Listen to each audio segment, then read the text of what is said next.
ప్రభు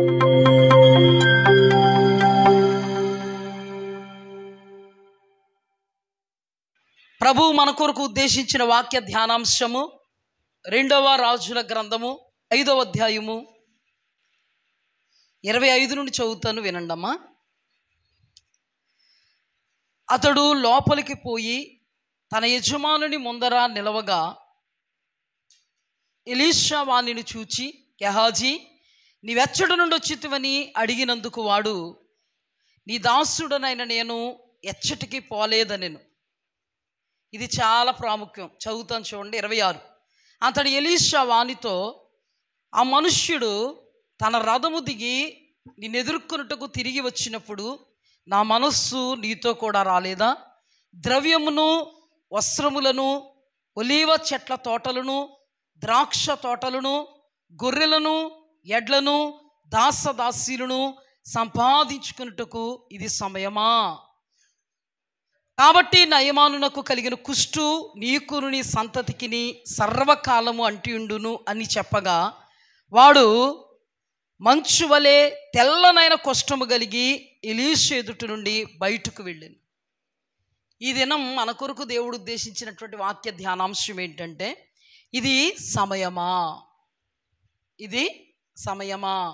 దేనికి సమయం? గొర్రెలను, గొడ్లను, దాసదాసీలను, ద్రాక్ష తోటలను, ఒలీవ తోటలను, వెండిని, బంగారమును, వస్త్రాలను సంపాదించుకున్నటకు ఇది సమయమా? ప్రశ్న. ఇది సమయమా? ఈ మాట ద్వారా ప్రభువు మనల్ని సంధించునుగాక.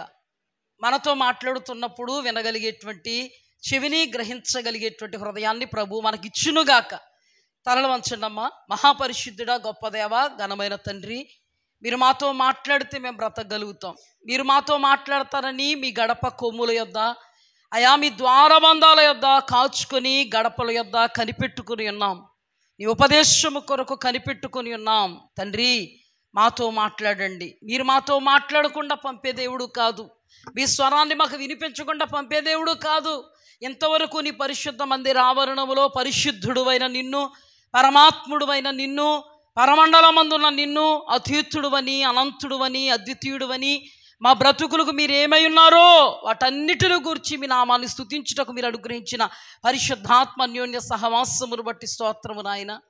ఈ సమయంలో ఇది సమయమా అని ప్రశ్నిస్తున్నటువంటి ప్రశ్నార్థకములో నుండి మాతో మాట్లాడి, నన్ను మమ్మును సంధించి, నన్ను మమ్మును తాకి, నన్ను మమ్మును మలిచి సరిచేసి నిలవబెట్టమని యేసు అతి పరిశుద్ధ నామములో, నా మాట కాదు నాలో నుండి వచ్చు ఏ ఉపమానము అలంకారముగా ఉండకుండునుగాక. కేవలము నీ వాక్కు, నీ మాట ఉపమాన అలంకారములు నా నోట గుండా వచ్చునుగాక. నా నోటి మాట ఎవరికి ప్రయోజనం కాదని నేను ఎరుగుదును. నా నుండి విడుదలయ్యే నీ మాట మాత్రమే ప్రయోజనం అని ఎరుగుదును. తండ్రి, ఈ దీనదాసురాలలో నుండి నీ కంఠస్వరాన్ని వినిపించు నాయన. అయా, నీ మాటను పలికించు, సాతాను క్రియలు అయిపరచు. మీ ప్రసన్నత ఎన్నటికీ ప్రభువా మేము అనుభవించుటకు సహాయం చేయమని యేసు అతి పరిశుద్ధ నామమున అడిగి వేడుకొని పొందుకొని ఉన్నాము పరమ తండ్రి. ఆమేన్. హల్లెలూయా. ఈ సందర్భం మనందరికీ తెలిసినటువంటి సందర్భం. ఎలీషా గెహాజీని ప్రశ్నిస్తున్నటువంటి సందర్భం. ఏంటి ఈ సందర్భం అంటే, నయమాను అనేటువంటి ఒక కుష్ఠరోగి సిరియా దేశం నుంచి ఎలీషా యొద్దకు రావడం జరిగింది. ఆ దేశ రాజు యొద్దకు రావడం జరిగింది. అక్కడి నుంచి ఎలీషా యొద్దకు రావడం జరిగింది. ఎలీషాకు చాలా గొప్ప బహుమానాన్ని అతడు తీసుకురావడం జరిగింది.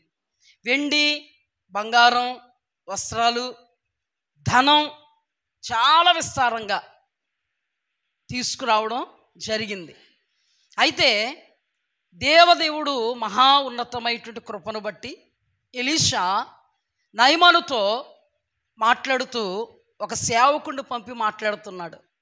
ఏమని మాట్లాడుతున్నాడంటే, యొర్దాను నదిలో 7 మారులు స్నానం చేయి, నీ దేహము స్వస్థపరచబడుతుంది అని ఒక సమాచారాన్ని ఒక సేవకుడు ద్వారా నయమానుకి పంపించాడు. ఎప్పుడైతే నయమానుకు పంపించాడో నయమాను కోపం రావడం, ఆ తర్వాత తన సేవకుడు సర్ది చెప్పడం, ఆ తర్వాత నయమాను ఎలీషా చెప్పిన మాటను బట్టి యోర్దాను నదిలో 7 మారులు స్నానం చేసినప్పుడు 7వ మారు పసిపిల్లల దేహం వలె అతని యొక్క దేహము మార్చబడడం అతను చూడగలిగాడు. హల్లెలూయా. అప్పుడు అనుకున్నాడు, ఎలీషా చాలా గొప్పోడు, ఎలీషా మాట చాలా గొప్పది. ఎలీషా యోర్దాను నదిలో 7 మారులు స్నానం చేయమన్నాడు. 7 మారులు స్నానం చేయగానే నా కుష్ఠు రోగం అంతా కూడా నయమైపోయింది. ఎలీషా ఎంత గొప్పోడు, ఎలీషా దేవుడు ఎంత గొప్పోడు, ఎలీషా భూమి ఎంత గొప్పది అని ఎలీషా దగ్గరికి తిరిగి వచ్చి తన తెచ్చినటువంటి బహుమానం అంతటిని కూడా ఎలీషా ఎదుట పెట్టాడు. ఎలీషా ఆ బహుమానాన్ని తిరస్కరించాడు, ఇష్టపడలే తీసుకోవడానికి.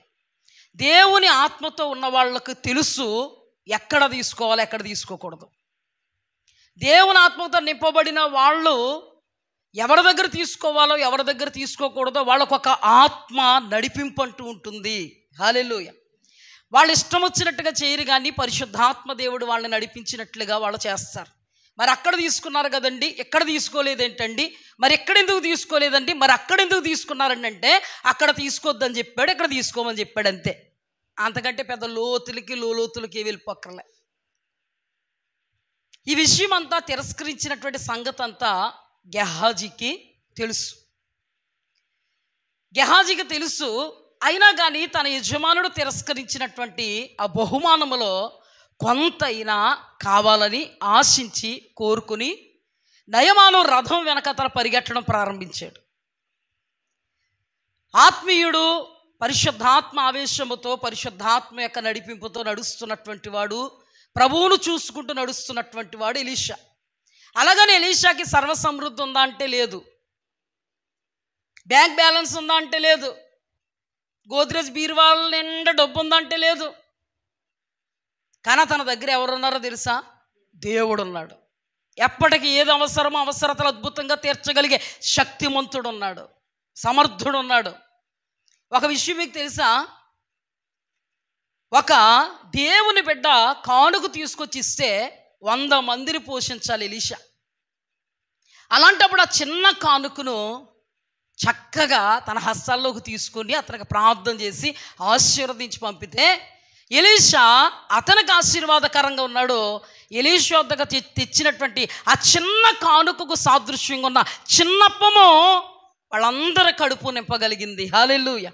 ఎలీషా యొక్క విశ్వాసము అంత ఘనమైనది. ఇదంతా చూస్తున్నటువంటి వాడు గెహాజీ. జరుగుతున్నటువంటి సంఘటన, జరుగుతున్నటువంటి పరిణామాలు, సందర్భాలు ఏది కూడా గెహాజీకి దాపరికంగా ఏమీ లేవు. గెహాజీ ఎదుటే సమస్తాన్ని కూడా ఎలీషా ద్వారా దేవుడు జరిగిస్తున్నాడు. అద్భుతంగా ఆహారాన్ని భుజించగలుగుతున్నారు, అద్భుతంగా వస్త్రాన్ని ధరించుకోగలుగుతున్నారు. వాళ్ళకి సమృద్ధి లేదేమో, లేమంటూ లేదు. వాళ్ళకి సమృద్ధి లేదేమో, లేమంటూ లేదు. అడుక్కుని తినే అనుభవాల్లో లేరు. తినడానికి తిండి ఉంది, కట్టుకోవడానికి వస్త్రం ఉంది, ఉండడానికి గుడారం ఉంది. విశ్వాసముతోనే వాళ్ళు బ్రతుకుతున్నారు. హల్లెలూయా. దేవునికి స్తుతి కలుగుగాక. అలాంటప్పుడు గెహాజీ అన్నీ చూస్తూ ఉన్నాడో కానీ చూసి ఏదైతే చేయకూడదో దానికే అతడు చేయడానికి ఆకర్షితుడయ్యాడు. ఎప్పుడు కూడా గురువుగారు ఎలా నడుస్తారో శిష్యులు కూడా అలాగే నడవాలి. గురువుగారు ఏ విశ్వాసమును కనుపరుస్తారో శిష్యులు కూడా అదే విశ్వాసాన్ని కనుపరచాలి. గురువుగారు దేవుడు అంటే ఎటువంటి ఆసక్తిని కనుపరుస్తున్నాడో శిష్యుడు, పనివాడు, ఎలీషా తర్వాత వాడు కూడా అటువంటి ఆసక్తిని కనుపరచాలి. ఎందుకంటే అక్కడ అతీత కార్యాలు జరుగుతున్నాయి, అద్భుతాలు జరుగుతున్నాయి, మహాశ్చర్య సూచక్రియలు జరుగుతున్నాయి.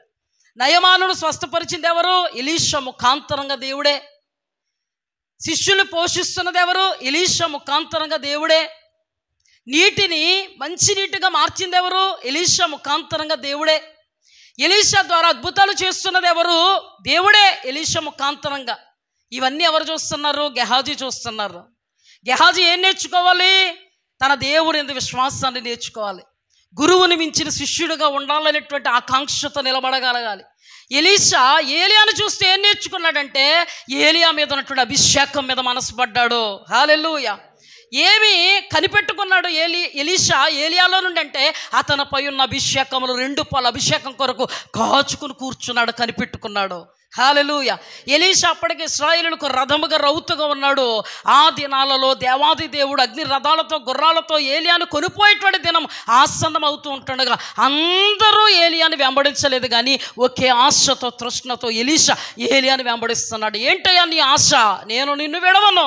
ఎంతవరకు? నీపై ఉన్న అభిషేకం నా యుద్ధకు 2 పాళ్ళు వచ్చే వరకు. ఎందుకు? ఇంతవరకు నీవు ఇశ్రాయేలుకి రథముగా రౌతుగా ఉన్నావు, ఇక ముందు నీ ఉండవు. అయితే ఇశ్రాయేలీలు అనాథలు కాదు, నేనే వారికి రథముగా రౌతుగా ఉండాలని. హల్లెలూయా. ఏం చేస్తావు? నీ ఆత్మపాళ్ళ కంటే 2 అంతల ఆత్మపాళ్ళు నాకు ఇచ్చావంటే నీకంటే ఘనముగా ఇశ్రాయేలీలకి ఏలికనవుతా. హల్లెలూయా. గొప్పక మెప్పుక అతనేదో ఉద్ధరింపబడ్డానక అతనికేదో మెప్పు రావాలన్న కాదు. భారం, బాధ్యత, ఆశ, ఆకాంక్ష. దేని మీద? వెండి మీద, బంగారం మీద, ధనధాన్యాదుల మీద, గొర్రెల మీద, గొడ్ల మీద, భోగభాగ్యాల మీద, ఏలియా యొక్క పిలుపు మీద. హల్లెలూయా.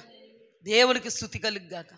ఎలీషా ఏలియాను కొనిపోతూ ఉన్నప్పుడు ఏమని ఇచ్చాడండి? అయ్యా ఏలియా, నా యజమానుడా, నా ఏలినవాడా, ఇశ్రాయేలీలకు రథమును రౌతును నీవే కదయ్యా. ఆ తర్వాత దేవుడు ఆ కనిపెట్టే విధానాన్ని, ఆ కాచుకునే విధానాన్ని చూసి ఏలి అన్నాడు, నువ్వు అడిగింది కష్టతరమే. అయితే దేవుడు చేసి చూపాడు, కష్టమైన ఇష్టంగా చేసి చూపాడు. హల్లెలూయా. 2 పాళ్ళ అభిషేకాన్ని ఇస్తే ఏలియా దేవుడు ఎక్కడున్నాడో నా దుప్పటితో కొడితే యోర్దాను అతనికి దారిగా మార్చబడితే అంతవరకు వెకిలిగా చూసినటువంటి శిష్యులు ఏమని మాట్లాడుతున్నారు? యజమానుడా, నా ఏలినవాడా. హల్లెలూయా. ఏలియా యొద్ద ఉన్నటువంటి ఎలీషా యొక్క గురి ఏమైందో ఎలీషా యొద్ద ఉన్నటువంటి గెహాజీ యొక్క గురి కూడా అదై ఉండాలి. ఇప్పుడు గెహాజీ దేని మీద గురి పెట్టుకోవాలి? ఏలియా తర్వాత ఎలీషా ఇశ్రాయేలీలకు రథమయ్యాడు, రౌతయ్యాడు. అతని తర్వాత నేను ఇశ్రాయేలీలకు రథమునవుతా, రౌతునవుతా. ఎందుకు? వాళ్ళ క్షేమం కొరకు. ఎందుకు? వాళ్ళకి ప్రాకారంగా ఉండడం కోసం. ఎందుకు? శత్రువుల నుండి వారిని కాపాడడం కోసం. ఎందుకు? వారిని విజయోత్సవంతో నడిపించడం కోసం. ఎందుకు? ఆత్మ సంబంధంగా వాళ్ళని కట్టడం కోసం. హల్లెలూయా. అనుకున్నాడండి గెహాజీ. గెహాజీ ఏమనుకున్నాడు? బంగారము, వెండి, వస్త్రాలు సంపాదించుకోవడానికి ఇది సమయమా అన్నట్టుగా ఎలీషా యొక్క జీవితం ఉంటే గెహాజీ యొక్క జీవితం ఎలా ఉందంటే, అయ్యి బాబోయ్, బంగారము, వెండి, వస్త్రాలు, గొర్రెలు, గొడ్లు, దాసదాసీలు, ఇవన్నీ లోకానికి సంబంధించినవి. అక్కడ దాసదాసీలు తేలేదు నయమాను, గొర్రెలు గొడ్లు తేలేదు. లేకపోతే ఏమడుగుతుండో తెలుసా? గెహాజీ ఏమడుగుతుందో తెలుసా? ఎంత అద్భుతమైన లౌక్యాన్ని నేర్చుకున్నాడో ఎలీషా గారి దగ్గర ఉంటూ. గెహాజీ ఎలీషా హయాంలో ఎలీషా ప్రక్కనుంటూ ఎలీషా దేవుడును చూస్తూ ఎలీషా ముఖాంతరంగా తన దేవుడు చేస్తున్న అతీత కార్యాలు చూస్తూ అతడు నేర్చుకున్నది ఏంటో తెలుసా? లౌక్యం. ఎంత బాగా మాట్లాడుతున్నాడు. నయమాను ఇలాగ వెళ్ళిపోగానే ఈయన అడ్రస్ లేరు. ఎవరు అంటే గెహాజీ. ఎక్కడ పరిగెడుతున్నావయ్యా? నయమాను రథం వెనకతల. ఎందుకు పరిగెడుతున్నావు?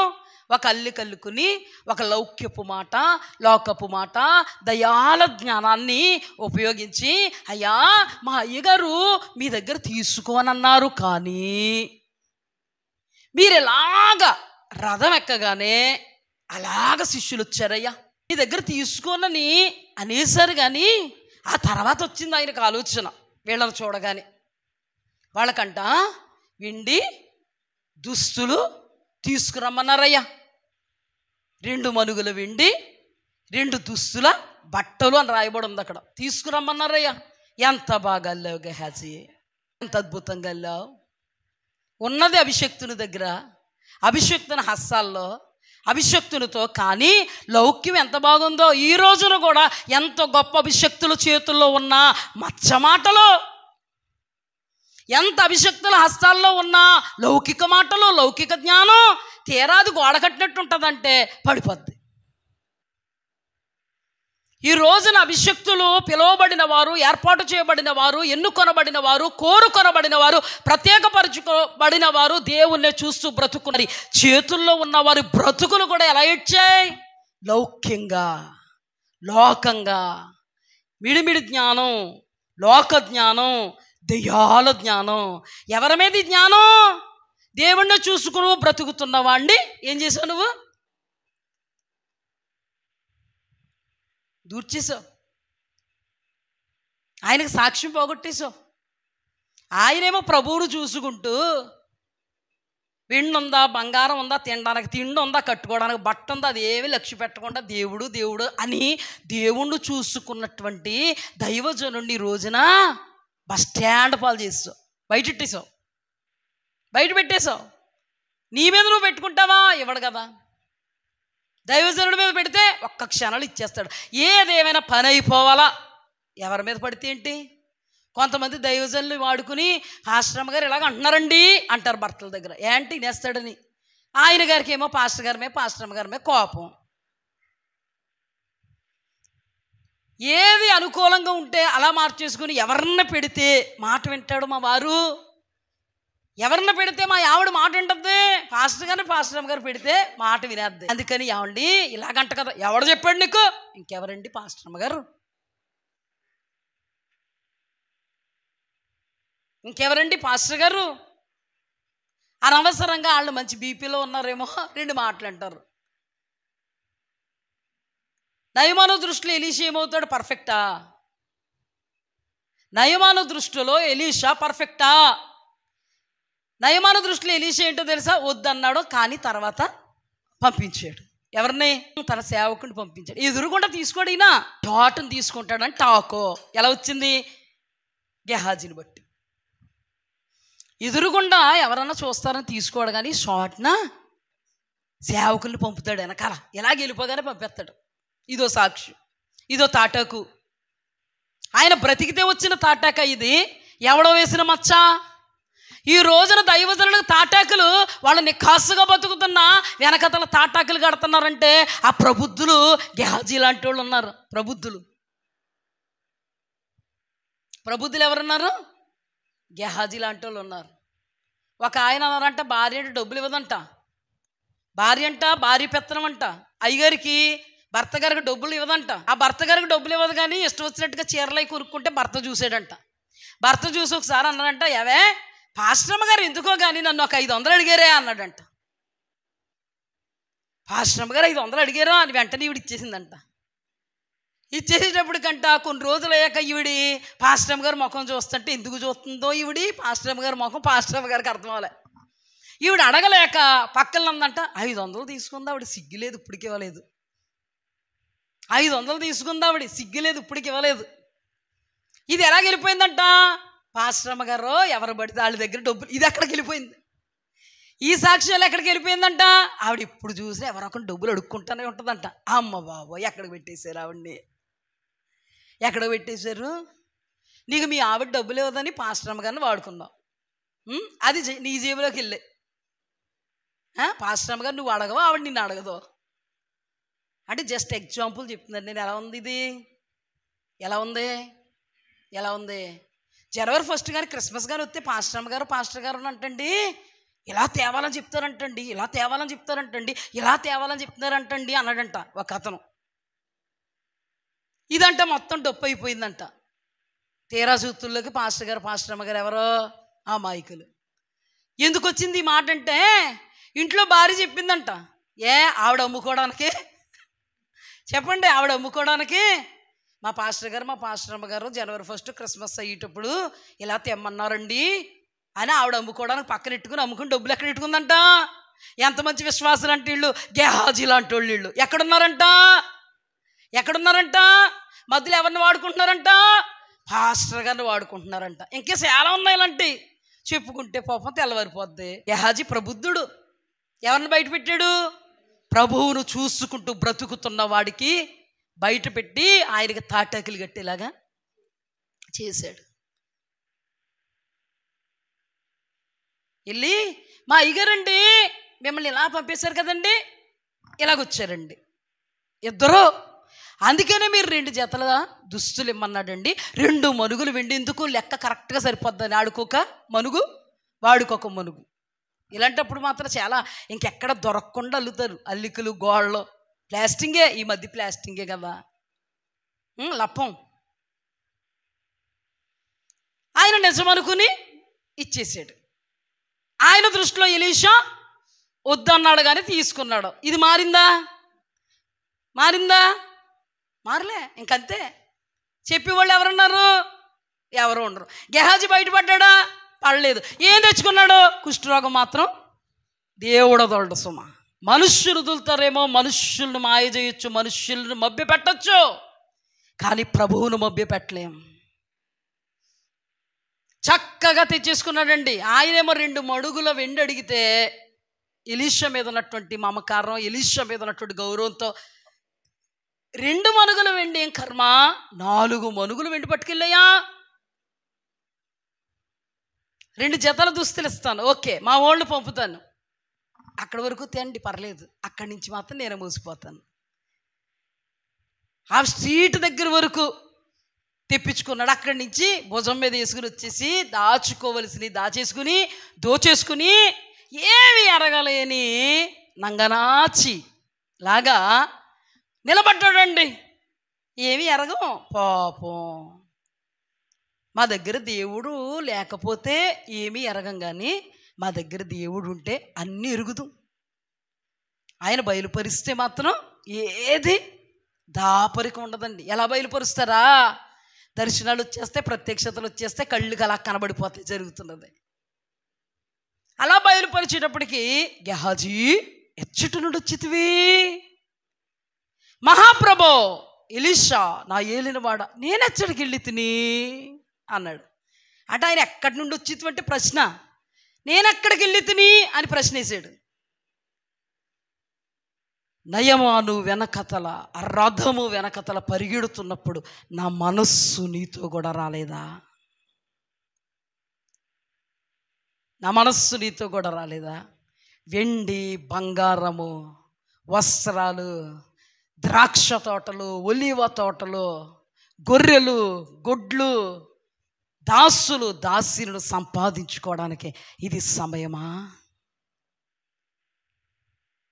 ఇది సమయమా? ఇది సమయం కాదు. వెళ్ళు, నయమాను విడిచిపెట్టినటువంటి కుష్టు నీకు నీ సంతతికి సదాకాలం ఉండునుగాక. పో. బయటికి వెళ్ళిపోయాడు. శిక్ష ఎవరి దగ్గర నుంచి వచ్చింది? దేవుని యొద్ద నుండి ఎలీషా ముఖాంతరంగా శిక్షించి వదిలేసాడు. ఎవరిని? గెహాజీ. నయమాను ఊరెళ్ళిపోయాడు. గెహాజీ ఎలా ఉన్నాడు? కుష్టు. ఏం సంపాదించుకోవాలి గెహాజీ నువ్వు? అసలు నీ గురి ఏమై ఉండాలి గెహాజీ? ఇది సమయమా? లోక సంబంధమైన క్షణికమైన వాటిని, తుత్తునీయమైన వాటిని సంపాదించుకోవడానికి ఇది సమయమా? నువ్వేం సంపాదించుకోవాలి? అక్షయమైనవి కదా. నువ్వేం సంపాదించుకోవాలి? ఆత్మ సంబంధమైనది కదా. నువ్వేం సంపాదించుకోవాలి? నీ యొద్ద నుండి పారవేయబడనది కదా. నువ్వేం సంపాదించుకోవాలి? నాపై ఉన్న అభిషేకపు పాళ్ళు కదా. మరి ఏం సంపాదించుకున్నావు? లోక సంబంధమైన క్షణికమైన దాని కొరకు ఆశపడి కుష్ఠరోగాన్ని నేను, నా సంతానం సంపాదించుకున్నాం. ఇది సమయమా? ఇది సమయమా? దేవాది దేవుడు అమాలేకీయుల విషయంలో ప్రమాణం చేసుకున్నాడు. అమాలేకీయులు భూమి మీద ఉండకూడదు, భూమి మీద ఉండకూడదు. ఆకాశము క్రింద అమాలేకీయులు ఉండకుండా తుడుపు పెట్టబడాలి. స్కెచ్ చేసుకున్నాడు అక్కడ. ఆ ప్రణాళికల నెరవేర్పు కొరకు మొట్టమొదటి రాజు అయినటువంటి సౌలును ఏర్పాటు చేసుకున్నాడు. ఏర్పాటు చేసుకున్న తర్వాత దైవజనుడు దేవుణ్ణి చూసుకుంటూ బ్రతుకుతున్నటువంటి ప్రవక్త అయినటువంటి సమూయేలుతో మాట్లాడుతున్నాడు. సమూయేలు, నీవు సౌలు యొద్దకు వెళ్ళి ఈ మాటను ప్రకటించు. అమాలేకీల రాజుగు అగగును అమాలేయులకు సంబంధించిన సమస్తమును ఎవరిని కనికరించక, పిల్లలను కూడా కనికరించక, గొర్రెలను, గొడ్లను, ఆడగాడిదలు, ఒంటెలు, పశు సంపద ఏది నీవు కనికరించక సర్వనాశనం చేసేయి. నేను ప్రమాణం చేశా, ఆకాశం కింద అమాలేకీలు ఉండకూడదని. ఎందుకు ప్రమాణం చేశాడు ఆయన? ఇశ్రాయేలులు విజయోత్సవముతో దేవుడు నడిపిస్తున్నటువంటి మార్గములో వెళ్ళిపోతూ ఉంటే అన్నం పున్ను ఎరగక, యుద్ధం అంటే ఏంటో తెలియక, దేవుణ్ణి చూసుకుంటూ వాళ్ళు పాలుతీనులు ప్రవహించే దేశానికి ప్రయాణం గడితే అక్రమంగా వచ్చారండి, అన్యాయంగా వచ్చారు అమాలేకీలు. రెఫీదీములో మీకు గుర్తుంది కదా, మోషే చేతులెత్తినప్పుడు ఇశ్రాయేలులకు విజయం వచ్చింది, వాళ్ళకి అపజయం వచ్చింది. అలాంటి టైంలో దేవుడు అనుకున్నాడు, ఆకాశం కింద ఉండకూడదంతే వీళ్ళు. ఎవరో? అమాలేకీలు. అప్పుడు ప్రభువు అనంత జ్ఞాని కనుక ఆ బాధ్యతను మొట్టమొదటి రాజు అయినటువంటి సౌలుకు అప్పగించాడు. సౌలు ఇప్పుడు ఏం చేయాలి? నిర్దాక్షిణ్యంగా దేవుడు చెప్పినటువంటి మాట శిరస్స వహించి అగగును, ఆ రాజ్యములో ఉన్న ప్రతి ఒక్కరిని కూడా నాశనం చేయగాలి. ఆ టైంలో రాజు అయినటువంటి అగగును చంపకుండా విడిచి బలిసినటువంటి పశు సంపదను దాచిపెట్టాడు. బలిసినటువంటి పశు సంపదను దాచిపెట్టాడు. పశు సంపద అంటే ఏంటి? గొర్రెలని, గుడ్లని, పశు సంపద అంతటిని దాచిపెట్టాడు. సమూయేలుకి దేవుడు జరిగిందంతా చెప్పేశారు. ఇందాక అన్నాను కదండి, ప్రభువే కనుక బయలుపరచాల్సి వస్తే సీసీ కెమెరాలోనైనా కరెక్ట్గా కనబడదు, మాటలు వినబడవు.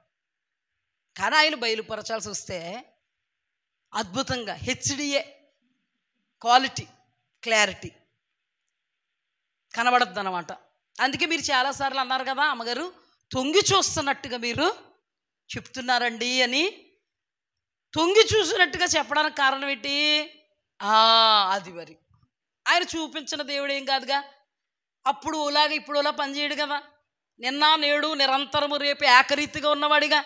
మరి ఏకరీతిగా ఉన్నప్పుడు అవి మారిపోతాయి అంటారా? పేతురుకు బయలుపరిచిన దేవుడు, ఎలీషాకు బయలుపరిచిన దేవుడు, సమూయేలుకు బయలుపరిచిన దేవుడు, అహియ ప్రవక్తకు బయలుపరిచిన దేవుడు, ఆ దేవుడు వేరంటారా? ఈ దేవుడు వేరంటారా? ఆ దేవుడే ఈ దేవుడు కాబట్టి తప్పక బయలుపరుస్తాడు, క్షుణ్ణంగా బయలుపరుస్తాడు, సుస్పష్టంగా బయలుపరుస్తాడు. అలాగే ఎగ్జాక్ట్గా బయలుపరిచాడు. ఎవరి గురుండి? సౌలు గురుండి. దేవుడు సమూయేలు ప్రవక్త గనక నేను సంకల్పించినది ప్రవక్తలకు తెలియజేయక మానను అన్న దేవుడు తెలియజేయాల్సిన విషయాలు తెలియజేసి పక్కన కూర్చోబెట్టుకుని తెలియజేస్తూ ఉంటాడు. అలాంటప్పుడు ఈయన సౌలు దగ్గరికి వస్తూ ఉన్నప్పుడు సౌలు మంచి విజయోత్సవంతో విజయ భేరి మోగించినట్లుగా అక్కడ రిహార్సల్స్ అయిపోయింది. ఇక్కడ సమూయేలు ఎదురుగుండా ఏం చేస్తున్నాడు? డ్రామా. నేను అన్నాను కదండి, అంత అద్భుతమైన సౌలు ప్రవక్త హస్తాల్లోనే ఉన్నాడు సౌలు. కానీ ఇందాక ఎలీషా హస్తాల్లో ఉన్న గెహాజీకి డ్రామా కంపెనీకి వెళ్ళలేదు వీళ్ళు, ఆటోమేటిక్ వచ్చేసింది. ఇక్కడ కూడా సేమ్ ఎగ్జాక్ట్గా డ్రామా. ఇక్కడ కూడా సేమ్ డ్రామా. ఈయనే దీవించి ఆయన్ని రివర్స్లో తడబాటు, రివర్స్లో దీవించి నీవు ఏదైతే చెప్పావో దాని అంతటిని నేను చేసి ముగించుతుని అన్నాడు. ముగించితివా అన్నాడు ఈయన. అంటే ముగించితుని అన్నాడు జవాబు, ముగించితివా అన్నాడు ప్రశ్న. అన్నాడు ఎస్ ముగించేశానయ్యా, నా ఏలిన వాడా సమూయేలా అన్నాడు. మరి ఆ రంకిలేటయ్యా అన్నాడు. వెనకతలు ఆగుతాయేంటండి? ఎవరు మూయగలమా? కరోనా టైంలో మనం మూతులకు పెట్టుకున్నది పెట్టినా కూడా అంబే అన్న వినబడతాయి. మరి మూతులు పెట్టుకున్నంత మాత్రం మన స్వరం వినబడలేదు పక్కోళ్ళు. ట్రిక్కులు దేవుడి దగ్గర క్లిక్ అవ్వండి, ఎవరి దగ్గరైనా క్లిక్ అవుతాయి. కానీ ట్రిక్కులు మన సర్వోన్నతుడైన శక్తిమంతుడైన దేవుని ఎదుట క్లిక్ అవ్వో, బయటపడిపోవలసిందే. ఆ రంకలేంటి, ఇంకేం చెప్పుకోవాలో అర్థం కాక నేను కాదు జనులు తెచ్చి ఉంచారు. అక్కడ సమూయేలు మాట్లాడిన మాట మొదటి సమూయేలు గ్రంథము 15వ అధ్యాయము 14 నుండి చదువుతాను. 14 నుండి. సమూయేలు, అలాగైతే నాకు వినబడుచున్న గొర్రెల అరుపులు ఎడ్ల రంకెలు ఎక్కడివి అని అడిగాను. అందుకు సౌలు, అమాలేకుల యొద్ద నుండి జనులు వీటిని తీసుకొచ్చిరి. నీ దేవుడైన యెహోవాకు బలర్పించుటకు జనులు గొర్రెల్లోను ఎడ్లలోను మంచి వాటిని ఉండనిచ్చిరి. మిగిలిన వాటన్నిటిని మేము నిర్మూలం చేసిమనగా సమూయేలు, నీవు మాటలాడ పని లేదు. యెహోవా రాత్రి నాతో సెలవిచ్చిన మాట నీకు తెలియజేతును.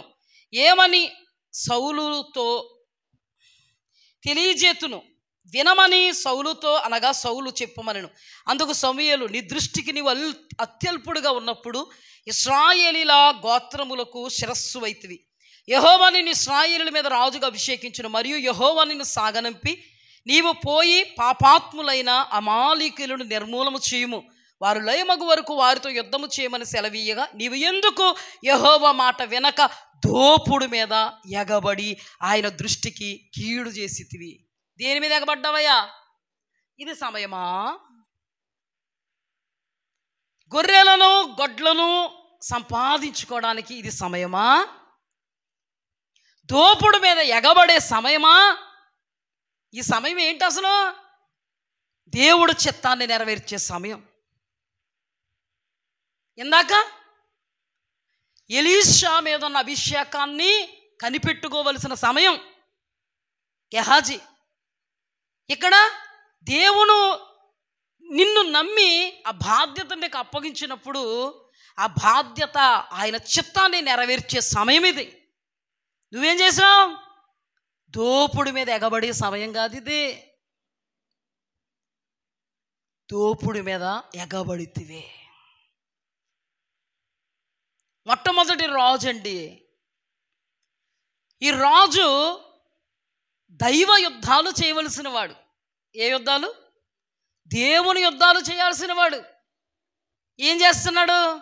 తన కడుపు కోసం, తన కడుపు కోసం, తన ధనం కోసం దోపుడు మీద ఎగబడ్డాడంట. దోపుడు మీద ఎగబడ్డాడు. యెహోషువ ఇశ్రాయేలీయుల జనాంగానికి ఉపదేశం చేస్తున్నాడు. యెహోషువ ఇశ్రాయేలీయుల జనాంగానికి ఏం చేస్తున్నాడు? ఉపదేశం చేస్తున్నాడు. ఏంటో ఉపదేశం అంటే, ఎరుకో శపితమైనది, శపితమైన దానిలో కొంచెమైనా మీరు ముట్టకూడదు, జాగ్రత్త సుమీ చెప్పాడు. ఇది శపితమైనది, ముట్టొద్దు. మనం పాలు తేనెలు ప్రవహించే దేశానికి వెళ్ళబోతున్నాము. మనము సజావుగా సాగాలంటే మనము ఇన్స్ట్రక్షన్స్ని ఫాలో అవ్వాలి. ప్రభువు చెప్తున్నారు, ఎవరు ముట్టొద్దు. కానీ ఆకాను వెండంట, బంగారపు కమ్మంట, షీనారు వస్త్రం అంట. మీకు తెలుసు కదా మాట. యెహోషువ 6వ అధ్యాయం 17వ వచనం చదువుతాను. ఈ పట్టణమును దీనిలో, యెహోషువ గ్రంథము 6వ అధ్యాయము 17వ వచనం. ఈ పట్టణమును దీనిలో ఉన్నది యావత్తును యెహోవా వలన శపింపబడిను. 18. శపింపబడిన దానిలో కొంచెమైనను మీరు తీసుకొనిన ఎడల మీరు శాపగ్రస్తులై ఇశ్రాయేలీల పాలెమునకు శాపము తెప్పించి దానికి బాధ కలుగు చేయుదురు గనుక శపింపబడిన దానిని మీరు ముట్టకూడదు. శపింపబడిన దానిని మీరు ముట్టకూడదు. నెక్స్ట్ 7:21. దోపుడు సొమ్ములో ఒక మంచి షేనారు పైవస్త్రమును 200 తులములు వెండిని 50 తులముల ఎత్తుగల ఒక బంగారు కమ్మిని నేను చూచి వాటిని ఆశించి తీసుకుంటుని. అదిగో నా డేరా మధ్య అవి భూమిలో దాచబడి ఉన్నవి. ఇది సమయమా? ఇది సమయమా? వెండి బంగారము వస్త్రము సంపాదించుకున్నట్టుకు ఇది సమయమా? ఆకాను ఇదే సమయం మాకు. ఏంటి? ఇదే సమయం. ఇందాకేమో గెహాజీ కుష్టును సంపాదించుకున్నాడు. ఇది సమయం కాదు, కానీ ఎగబడ్డాడు, తద్వారా కుష్టు సంపాదించుకున్నాడు. అతడు దోపుడు మీద ఎగబడ్డాడు, సౌలు సింహాసనము నుండి త్రోసివేయబడ్డాడు. ఇక్కడ నొక్కి ఒక్కానించి చెప్పాడు యెహోషువ, సర్వ సమాజానికి మీరు బాధ కలుగు చేస్తారో ముట్టొద్దు, ఇది శపింపబడినది, దానిలో కొంచెమైనా మీరు ముడితే మీరు శాపగ్రస్తులు. మీరు శాపగ్రస్తులు అవ్వడం కాదు, సర్వ సమాజానికి కూడా అది నువ్వు ఏం చేస్తావు? అపజయం తీసుకొస్తావు అన్నప్పుడు పట్టేయండి వీళ్ళకి. ఎవరి హయాములు ఉన్నారు? ఈయన ఎవరి హయాములు ఉన్నారు? యెహోషువ. ఎవరో యెహోషువ అంటే, యెహోషువ నేను మోషేకు తోడై ఉన్నట్టు నీకు తోడై ఉంటా, నీవు బ్రతుకు దినములన్నిట ఏ మనుష్యుడు నీ ఎదుట నిలవనేరడు. అంత అద్భుతంగా సాగుతుంటే ఈ మహానుభావుడికంట ఆశ పుట్టిందంట. దేని మీద? అది ఆశపడే సమయం అయ్యా. నువ్వు ఆశ దేని మీద పడాలి? అదుగదుగో కనబడుతుంది, పాలు తేనెలు ప్రవహించు దేశం, ఇది లాగేసింది నిన్న. గెహాజీకి అద్భుతంగా ఇశ్రాయేలులకు రథముగా రౌతుగా ఉండాల్సినోడిని అది లాగేసింది.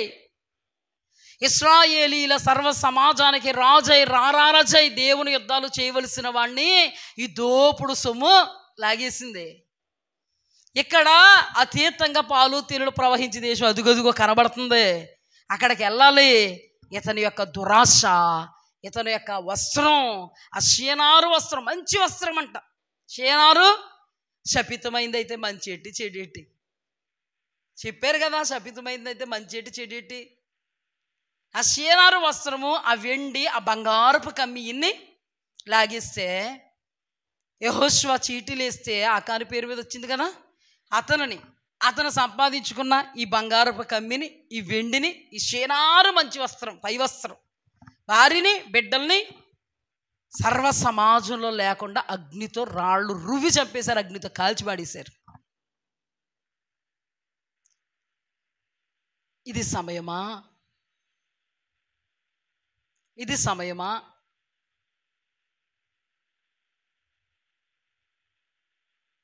ఇది సమయం అనిపిస్తుందండి మీకు? శరీర సంబంధమైన క్షణికమైన వాటిని సంపాదించుకోవడం కోసం ఆత్మ సంబంధమైన అక్షయమైన వాటిని తాకట్టు పెట్టేయడానికి ఇది సమయమా? కాలదన్నుకోవడానికి ఇది సమయమా? విసర్జించడానికి ఇది సమయమా? అసలు ఇది ఏ సమయం? ఇది ఏ సమయమో తెలుసా? దినములు చెడ్డవి గనుక సమయాన్ని పోనీయక సద్వినియోగపరుచుకోవలసినటువంటి సమయం. హల్లెలూయా! ఇదే సమయం. దినములు చెడ్డవి, ఆ రోజు నుంచి చెడ్డవే లాగేశాయి. ఎవరిని? ఆత్మీయుల్ని. ఆత్మీయకమైనటువంటి విధి విధానాల్లో దేవుణ్ణి చూసుకుంటూ బ్రతుకుతున్న వారి హస్తాల్లో అంతవరకు సజావుగా సాగినటువంటి వాళ్ళని లాగేసా. ఏంటి? శరీర సంబంధమైన క్షణికమైన తుచ్చనీయమైనటువంటి ఆశలు, ఆకాంక్షలు, కోరికలు, తృష్ణలు వాళ్ళని దేవుని వద్ద నుండి దూరంగా లాగేశాయి. మొదటి నుంచి కూడా వాళ్ళు బలహీనులండి. గెహాజీ బలహీనుడా? సౌలు మహాశయుడు బలహీనుడా? ఆకాను అంతవరకు వచ్చాడు కదండి. ఆకాను పరిశుద్ధతను కాపాడుకుంటూ వచ్చాడండి. ఆకాను ఆ పరిశుద్ధతలో ఉన్నాడు కాబట్టి సౌలు ఇశ్రాయేలీయుల జనాంగానికి ప్రధాన మొట్టమొదటి రాజుగా దేవుడి ఏర్పాటులో ఉన్నవాడు. గెహాజీ అంతవరకు ఎలీషాను చూసుకుంటూ ఉన్నాడు కాబట్టి అన్ని భయానకమైన గడ్డు పరిస్థితుల్లో కూడా ఎలీషాను పట్టుకుని వదలలేదండి. కానీ ఒక్క యామరి పాటే వాళ్ళని అంతగా దిగజార్చేస్తే ఇదేనా మన యొక్క యామరి పాటు ఎంతగా మనల్ని దిగజారుస్తుంది, ఆల్రెడీ ఎంతగా మనల్ని దిగజార్చేసింది అనే విషయాన్ని మనం ఇప్పుడు ధ్యానం చేసుకోవాలి.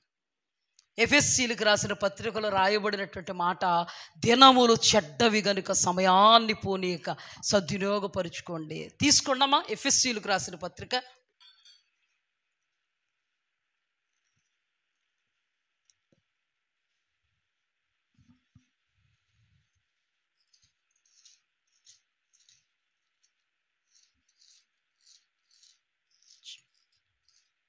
ఎఫెసీయులకు రాసిన పత్రిక 5వ అధ్యాయము 15 నుండి చదువుతాను, అందరూ చూడండి.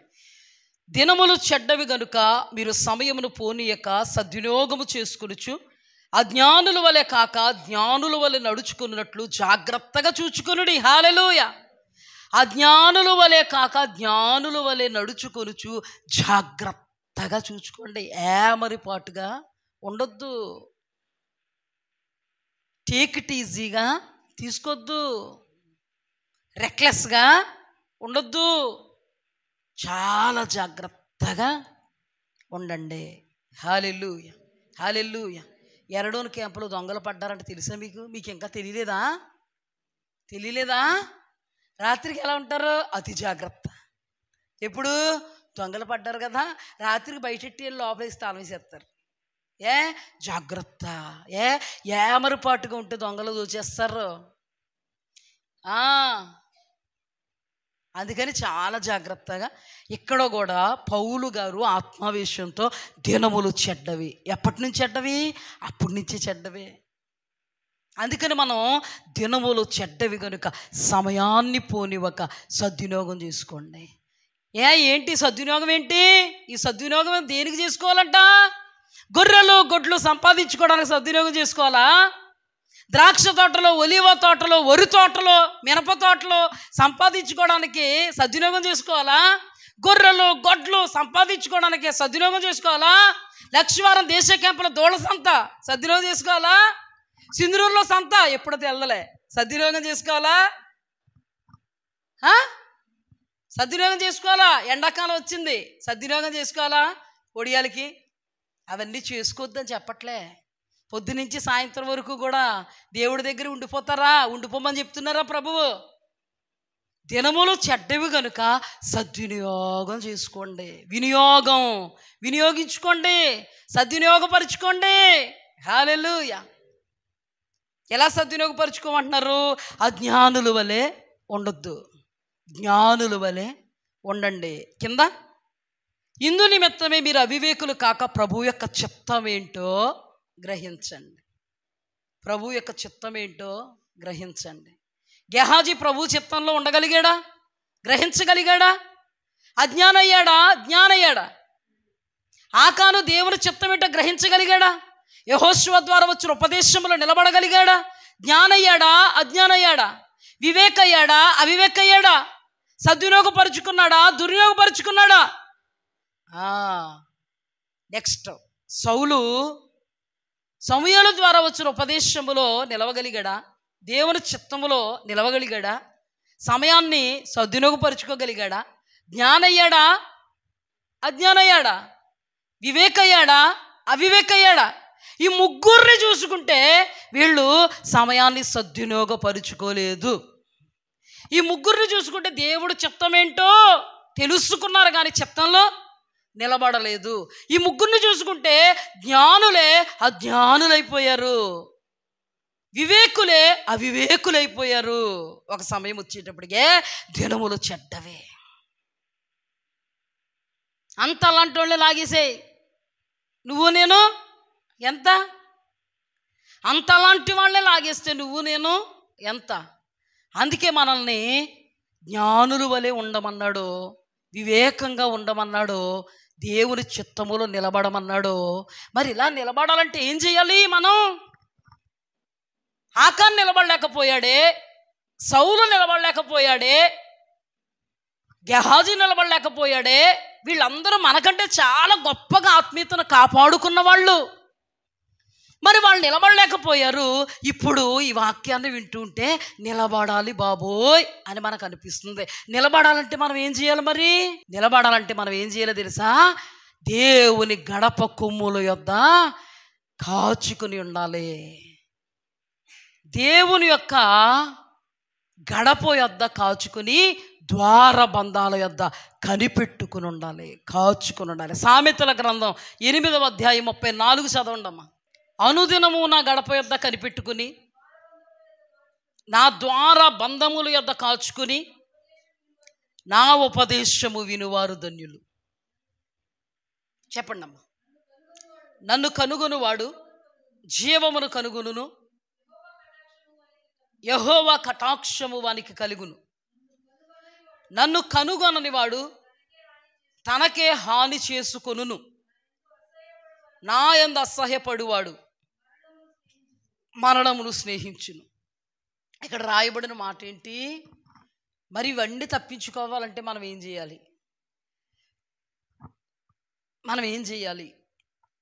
అనుదినము దేవుని యొక్క ద్వార బంధముల యొద్ద కాచుకొని ఉండాలి. గడప యొద్ద కనిపెట్టుకొని ఉండాలి. మనకు ఒడియాలు పెడితే ఎలా కనిపెట్టుకుని ఉండాలో తెలుసు. ఇది నాన్న చాలామంది స్త్రీలకే ఒడియాల దగ్గర ఎలా కనిపెట్టాలో తెలుసు. ఒడ్లు ఆరబెడుతుంటే ఒడ్లని ఎలా కనిపెట్టుకోవాలో తెలుసు కదా. ఏదైనా ఉద్యోగంలో ఉన్నప్పుడు ఎలా కనిపెట్టుకుని ఉండాలో, ఎవరిని? మెయిన్ బాస్ని కనిపెట్టుకుంటూ ఉంటాం. బాస్ వెళ్ళిపోతే మన ఇష్టం. తెలుసు, అన్నీ తెలుసు కదా. కానీ ద్వార బంధముల యొద్ద కనిపెట్టుకోవడం, గడప యొద్ద కాచుకుని ఉండడం జీవానికి కారణమవుద్ది. హల్లెలూయా, దేవునికి స్తుతి కలుగుగాక. ఆయన యొద్ద కనిపెట్టుకోవడం అంటే ఆయన సన్నిధిని స్నేహించువాడు, ఆయన సహవాసాన్ని కోరుకున్నవాడు, సమాజముగా కూడుకొనుటను లక్ష్య పెట్టువాడు, ఆయన ద్వార బంధముల యొద్ద గడప యొద్ద కనిపెట్టుకునిన కాచుకునిన అనుభవములో ఉన్నవాడు. హల్లెలూయా. అక్కడ రాయబడింది, వాడు జీవములో ప్రవేశిస్తాడు. కనిపెట్టుకొని వాడు దేవుణ్ణి అసహించుకున్నవాడు అవుతాడు. వాడు మరణములకి చేరుతాడు. జీవం అంటే పరలోకం, మరణం అంటే నరకం. ప్రభు ఎప్పుడూ కూడా మన పనులు చేసుకోవద్దని అనలే. ఖచ్చితంగా మన పనులకు సమయం ఉందండి. ఈరోజు బుధవారం ప్రార్థన ఎప్పుడండి మీకు? ఎన్ని గంటలకమ్మా మనకి ప్రార్థన? అమ్మా 6 గంటలకేనా? పొద్దున్న లెగిసినప్పటి నుంచి 6 గంటల వరకు మీ ఇష్టం. ఇచ్చారా లేదా ప్రభు సమయం? మిషన్ కుట్టుకునే వాళ్ళకి సమయం ఉంది, ఇంట్లో పనులు చేసుకునే హౌస్ వైఫ్లకి సమయం ఉంది, అవసరమైతే ఉద్యోగాలు చేసే వాళ్ళకి సమయం ఉంది, పాడి పంటలు చక్కబెట్టుకున్న వాళ్ళకి సమయం ఉంది. ఇది అనుకూలమైన సమయం. ఏది? దేవుని వాక్యంలో ఉంటుంది చూడు, ఇది అనుకూలమైన సమయము, ఇది ఏ రక్షణ దినం. హల్లెలూయా. సమయాన్ని సద్వినియోగపరుచుకోవాలి అనుకున్న వాళ్ళందరూ సమయాన్ని సద్వినియోగపరుచుకుని ఎక్కడికి వచ్చి కూర్చున్నారు? మందిరంలోకి. ఇప్పుడు అంతకంటే సమయం సరిపోలేదు అనుకున్న వాళ్ళు ఎక్కడున్నారు? చెప్పండి అమ్మా, నవ్వుకుంటూ చెప్పుకుందాం, పర్లేదు, నాకే బాధ లేదు. ఎక్కడున్నారు? నొక్కి ఒక్కాడించి చెప్తున్నా, బల్లలో బద్దలైపోతున్నా, స్వరపేటకు అరిగిపోతున్నా, కడుపులో పేగులు కదిలిపోతున్నా, నరాలు బిగుసుకుపోతున్నా, దేవుడి యొక్క వాక్కును ప్రకటిస్తూనే ఉన్నాం, డప్పేస్తూనే ఉన్నాం. ఈ డప్పుకు కదలరు వీళ్ళు. ఏ డప్పుకు కదులుతారు తెలుసా? ఆఫర్ ఇచ్చాడంటండి మోదీ, రేపటి దినం అంటండి 9 గంటల నుంచి తలుపులు తీయబడతాయంటండి, మరలా 7 గంటలకు తలుపులు మూయబడతాడంటండి. అంటే ఈ డప్పు విన్న వాళ్ళందరూ ఫస్ట్ ఎక్కడ ఉంటారు? ఆ రోజు మరి ఒడియాలు, ఎప్పుడన్నా చేసుకుంటామండి. మరి వారానికి ఒక్కసారి బైబిల్ స్టడీ,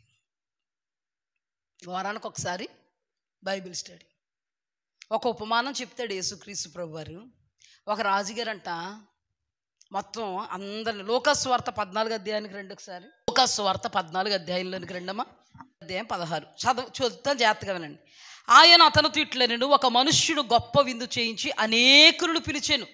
విందు కాలమందు అతడు ఇప్పుడు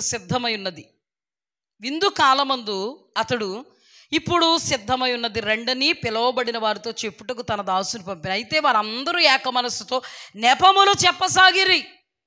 మొదటివాడు, నేను ఒక పొలము కొని ఉన్నాను, ఆవశ్యకముగా వెళ్ళి దాన్ని చూడవలెను, నన్ను క్షమింపవలనని నిన్ను వేడుకొనుచున్నాను నేను. మరి ఒకడు, నేను 5 జతల ఎడ్లను కొని ఉన్నాను, వాటిని పరీక్షింప వెళ్ళుచున్నాను, నన్ను క్షమింపవలనని వేడుకొనుచున్నాను. నేను మరి ఒకడు, నేను ఒక స్త్రీని వివాహం చేసుకొని ఉన్నాను, అందుచేత నేను రాలేనను. అప్పుడు దాసుడు తిరిగి వచ్చి ఈ మాటలు తన యజమానునికి తెలియజేయగా ఆ ఇంటి యజమానుడు కోపపడి ఇప్పుడంట ఒక వ్యక్తి అంట భోజనానికి రమ్మన్నాడంట. మీరు చాలా మంచోళ్ళు అండి, భోజనానికి రమ్మంటే వెళ్తారు చక్కగా, ఎంత అద్భుతంగా చూడండి. ఒక అతనంట భోజనానికి పిలిచాడంట. ఒక అతను చెప్పిన సాకు ఏంటి, అక్కడ నెపములను ఉన్నాయి చూడు, ఏమున్నాయి, ఇష్టం ఉంటేనంట గోదావరిలో దాటి వచ్చేస్తారంట, ఇష్టం లేదా పిల్లకాలం దాటడానికి వంకెడతారంట. ఏ పిల్లకాలం అనుకుంటారా, మన ఎరడోని క్యాంపులో మనకి ఇక్కడ కాలువ, వాసిగారి ఇంటి వెనకాల ఉంది కాలువ తెలుసా, అది పిల్ల కాలువ అంటారు. దాన్నే దాటలేరంట. దీన్ని ఏమంటారు, వంక టొంక అంటారు. భోజనానికి రమ్మంటే ఒకడు అన్నాడంట, నేను ఎడ్లును కొనుక్కోవాలి, నేను అన్నాను కదా ఇందాక సింధనూరు దేశ క్యాంప్, ఎడ్లను కొనుక్కోవాలి, దాన్ని పరీక్ష చేయడానికి వెళ్తున్నాను. ఆ రోజేనే బాబు, ఇంకెప్పుడు పరీక్ష చేయలేవా, అది నెపమంట, ఇక్కడ రాయబడింది. ఒకడు అన్నాడంట, నేను ఒక అమ్మాయిని పెళ్లి చేసుకున్నాను, పెళ్లి చేసుకుని అక్కడక్కడ తిప్పుతావు కానీ ఇక్కడ తిప్పి భోజనం పెట్టలేవా, అక్కడక్కడ తిప్పుతాడంట, అక్కడక్కడ తిప్పుతాడు కానీ అక్కడక్కడ భోజనం చేయిస్తాడు కానీ ఇక్కడ ఇతను పిలిచిన భోజనానికి అమ్మాయిని తీసుకొచ్చి ఈయన ఆవిడికి కలిసి చేయరంట. ఒకడు పొలంలోనికి వెళ్ళాడంట, పనులు పెట్టాడు, అక్కడ దుక్కు దున్నుతారు, ఇప్పుడు అన్నీ చేస్తారు, దగ్గర ఉండాలి. అక్కడికి వెళ్తున్నాను అన్నాడంట. ఆ రోజే దుక్కు దున్నుతారు ప్రాముఖ్యమైన వాళ్ళు, పెళ్ళి ఆ రోజే వస్తానన్నాడు పనుడు. ఏం చేస్తారు, పనుడికి అప్పచెప్పేసి జాతర నీ మీదే పెట్టుకున్నాను, మొత్తం అన్నీ చేసి నేను సాయంత్రానికి వచ్చేస్తాను. సాయంత్రానికి కూడా వచ్చే పని కాకపోతే పనుడిని పెట్టి, ఎవరినమ్మా పనుడిని పెట్టి పాలు పితకడానికి వేయడానికి వెళతారు. ఖచ్చితంగాను దోళ్ళ సంతకైతే ఈ వారం కాకపోతే వచ్చేవారు, సింధనూరు కాకపోతే దేశ క్యాంపు. ఇప్పుడు ఎక్కడికి వెళ్తాం మరి, ప్రాముఖ్యం పెళ్ళి, వెళ్ళకపోతే లొల్లి, ఎలా మరి అక్కడికి వెళ్తాం. ఇప్పుడు ఇంకొకటి పెళ్ళి అయిందా బాబు నీకు, ఎక్కడ తీసుకెళ్తున్నావు, విందుకు రమ్మన్నాం కదా, మేము విందుకు వెళ్ళమండి, గంగావతిలోనండి శ్రీ హోటల్లోకి వెళ్ళండి, అక్కడ మా ఆవిడ నేనేం చేస్తాం, ఇక్కడ విందు నచ్చదు నీకు. ఇక్కడ యజమానుడు తండ్రికి సాదృశ్యం, విందు దేవుని సన్నిధికి సాదృశ్యం, సహవాసానికి సాదృశ్యం, భోజనం విత్తుతున్న వాక్యానికి సాదృశ్యం. రమ్మంటుంటే ఒక్కరు వస్తున్నారండి, ఈయన రమ్మంటుంటే వాక్యంలో. అలాగే దైవ వాక్కును చేతబుచ్చుకుని దైవజనుడు బల్ల బద్దలైపోయేలాగా బుధవారం బైబిల్ స్టడీ మీ కొరకే. దైవజనుడు అంటే ఆయన మాట గౌరవం ఉందా?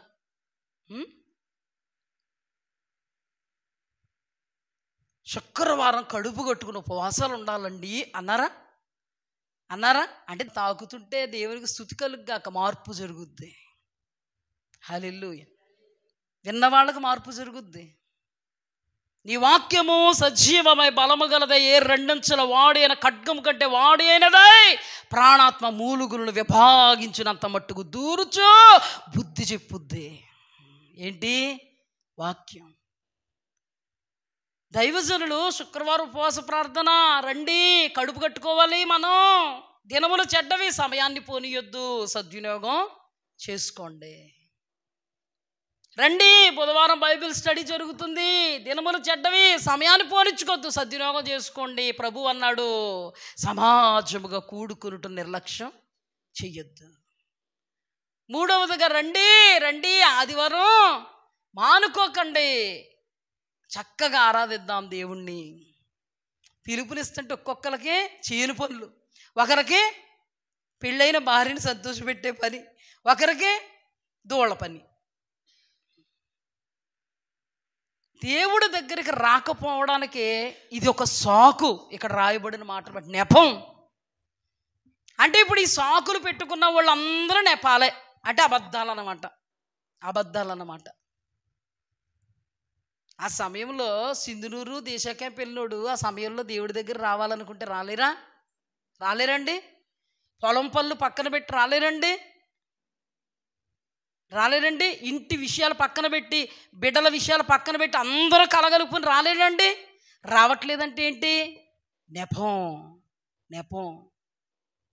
అనుకూలం చేసుకుని దేవుడి దగ్గరకు రావడం గొప్ప అవుతుందండి. అంతేగాని అనుకూలంగా ఉన్న ప్రతికూలం చేసేసుకుని దేవుడి సన్నిధిని నిర్లక్ష్యం చేయడం పాపమవుతుంది. పాపమవుతుంది. ఇక్కడ చెప్పిన సాకులన్నీ నెపం నెపం నెపం నెపం. కానీ మనకు దేవుడి సన్నిధి అంటే బాధ్యత ఉండాలి, భాగ్యం అని ఎంచాలి, కానీ భారమని ఫీల్ అవ్వకూడదు. అంతటి అలాంటి వాళ్ళే ఏమరి పాటున లాగివేయబడితే, రెప్పపాటున లాగివేయబడితే నువ్వు నేను ఎంత, నీ ఆత్మీయ జీవితం నా ఆత్మీయ జీవితం ఎంత? అసలు దేవుని వాక్యం ఏం సెలవిస్తుంది? నా ద్వారబంధముల యొద్ద కనిపెట్టుకుని, నా గడప యొద్ద కాచుకొని, నా ఉపదేశము వినువాడు ధన్యుడు. హల్లెలూయా. దేవుడు సన్నిధి, దేవుడు ప్రసన్నత, దేవుని తేజో మహిమ, దేవుని యొక్క సముఖములో, దేవుని యొక్క సన్నిధిలో ఒక్కర కాదు, ఇద్దరు కాదు, అంతకంటే ఎక్కువగా కలిసి దేవుడు స్తుతిస్తుంటే అది మనకు క్షేమమే కానీ క్షామము కాదు. అది మనకు లాభమే కానీ నష్టము కాదు. అది మనకు ఆశీర్వాదమే కానీ శాపము కాదు.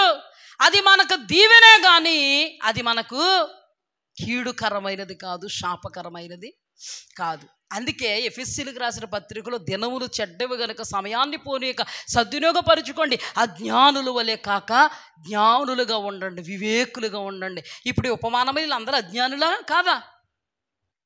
ఇంతకుముందు మనం ధ్యానం చేసుకున్నటువంటి గెహాజీ మొదలుకొని, సౌలు మొదలుకొని, ఆకాన మొదలుకొని జ్ఞానుల. ఇప్పుడు ఈ సందర్భంలో వీళ్ళందరూ జ్ఞానుల. క్షణికమైన వాటి కొరకు అక్షయమైనటువంటి దాన్ని కాలదన్నుకున్నటువంటి దౌర్భాగ్యపు దుస్థితి, దిగజారుడు అనుభవాలు. మంచి అంటారండి ఇలాంటి వాళ్ళని? ప్రభు దృష్టిలో పడతారండి ఇలాంటి వాళ్ళు? భలా నమ్మకమైన వాడా, నమ్మకమైన దానా అనగలరండి ప్రభు? చూడండి ఆ మాట చూడండి, ఎఫెసీయులకు రాసిన పత్రిక 10:17. ఇందు నిమిత్తము మీరు అవివేకులు కాక ప్రభువు యొక్క చిత్తమేంటో గ్రహించుకొనుడి, మరియు మద్యముతో మత్తులో ఉండకుడి, దానిలో దుర్వ్యాపారం కలదు, అయితే ఆత్మపూర్ణులై ఉండుడి. ఒకరినొకడు కీర్తనలతో, సంగీతాలతో, ఆత్మ సంబంధమైన పాటలతో హెచ్చరించుచు మీ హృదయంలో ప్రభువును గూర్చి పాడుచు కీర్తించుచు మన ప్రభువైన యేసుక్రీస్తు పేరట సమస్తమును గూర్చి తండ్రి అయిన దేవునికి ఎల్లప్పుడూ కృతజ్ఞతాస్తుతులు చెల్లించుచు క్రీస్తునందలి భయముతో ఒకనికొకడు లోబడి ఉండుడి. హల్లెలూయా. ఇప్పుడు దేవుడు మందిరానికి వచ్చి మనం చేసింది ఏంటి? ప్రభువు సన్నిధిలోనికి వచ్చి మనం చేసింది ఏంటంటే ఇదంతా చేసాం. ఏదంతా చేసాం? సంగీతాలతో, పాటలతో, కీర్తనలతో మనందరం ఏకీభవించి ప్రభువును స్తుతించాం. ఇది ఎక్కడ దక్కింది? ఆ ద్వారబంధాల యొద్ద కాచుకున్నప్పుడు, గడప యొద్ద కనిపెట్టుకున్నప్పుడు ఇది దక్కింది. 2, ఆత్మ సంబంధమైన పాటలతో హెచ్చరించు మీ హృదయాలలో ప్రభువును గురించి పాడుతూ కీర్తించుచు. ప్రభు గురించే కదా ఇక్కడ. మన ప్రభువైన యేసుక్రీస్తు పేరట సమస్తమును గూర్చి తండ్రి అయిన దేవునికి ఎల్లప్పుడూ కృతజ్ఞతాస్తుతులు. మనం ఏం చెప్పుకున్నాం? కృతజ్ఞతాస్తుతులు చెప్పుకున్నాం.